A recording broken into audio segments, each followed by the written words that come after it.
Ikaw ba si Mr. Safet? Yes, madam? Ender Chalebi. Hello. Hinahanap ko yung alahas na nanakaw sa akin. Baka may nagbenta sa'yo, kaya napapunta ako dito. Hindi ako bumibili ng nakaw. Sa iba ka magtanong. Hindi, kasi hindi lang simpleng nakawan ito. Isang glorified housewife ang gumawa ng pagnanakaw na ito. Mr. Safet, kapag nireport ko to sa pulis, magkakaproblema ka din. Ikaw ang gumawa ng replika. Ilang taon na nung huli kong ginawa yon. Idemanda mo ako kung gusto mo. Wala akong binili o pineking kahit ano.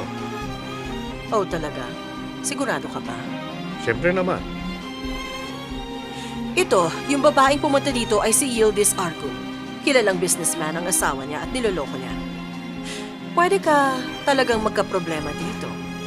Kaya mas maganda kung magsabi ka ng totoo. Sinabi ko na sa inyo, madam, hindi ko kilala ang babaeng yan. Hindi na rin kami nanggagaya ngayon. Okay. Wala na akong choice kundi maniwala, pero kung nagsisinungaling ka,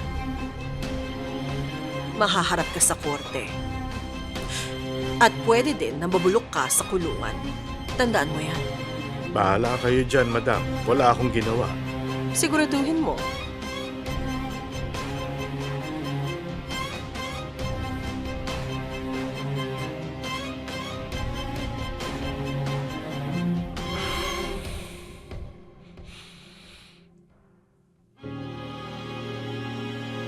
Hello.